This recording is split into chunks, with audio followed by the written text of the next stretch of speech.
Everybody, and welcome back. And in last week's video we started to look about Sodom and Gomorrah in the Jude book, where it is talking about, as you can see in the Jude book, we talk about how Sodom and Gomorrah is seen as a warning once again. And today we're going to now understand the more in depth about Sodom and Gomorrah. But first, before we go into the Genesis book and understand more about Sodom and Gomorrah, we're going to understand about the main characters involved in this point in the Bible. So we're going to first read Matthew. We're going to read a verse in Matthew chapter. So we're going to read, let's read the verse.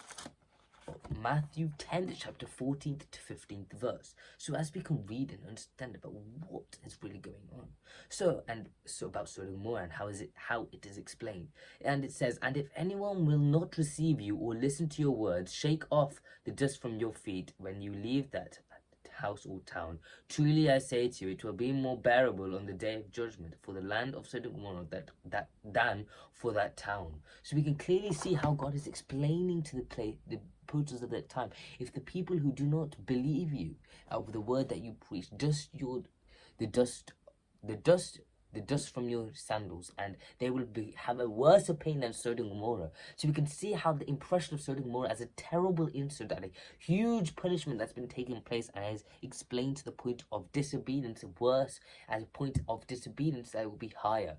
So we can clearly see Sodom and Gomorrah is said to be a very bad incident, and it's an incident that God is very much hated for the actions of the people that are done, and very angry for them. And we clearly see why God has done probably something as to the point of people disobeying what the truth is. For he says that it will be worse than what Sodom and Gomorrah was, but we can then see from that point how Sodom and Gomorrah was, the level of what Sodom and Gomorrah was. So, before we understand what Sodom and Gomorrah is, let's understand about what's going on and who the main people are in the story. So we understand there is Abram and Lot. Lot is the nephew of Abram. We can understand it. He is basically Abram's brother, whose son, who is Lot. And we understand that Abram is actually Abraham, who's later named Abraham. So we understand about how God is telling Abraham to leave his country alongside his wife Sarah and Lot.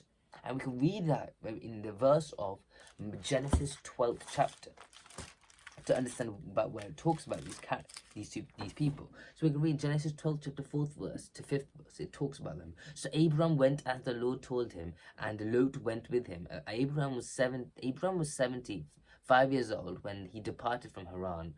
And Abram took Sarah his wife, and Lot his brother and son, and all their possessions that they had gathered, and the people that they had acquired in Haran. And they set out to go to the land of Canaan. When they came to the land of Canaan."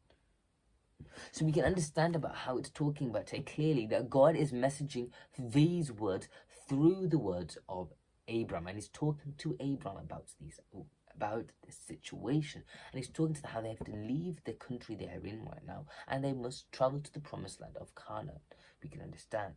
So that's the important point. But as we can see, though, Satan as a person will always go against God's wishes and against God's plans and what he wants to do towards God's children. And of course, Satan will want to go against this. So Satan puts the point to stop God's plan from progressing. And he puts the point in Genesis 13th chapter, which we can read, 5th to 7th verse, which says, "And Lot, who went with Abraham, also had flocks and herds and tents, so that the land could not support both of them dwelling together, for their possessions were so great that they could not dwell together, and there was a strife between the herdsmen of Abram's livestock and the herdsmen of Lot's livestock. At the time, the Canaanites and the Perizzites were dwelling in the land." So we can clearly see from this verse that Satan is starting to stir up problems and a strife between them through their livestock, and it's causing their argument to be towards Abraham and Lot now. And we can see this is causing many problems between them, for now they're arguing because of the land that they need for their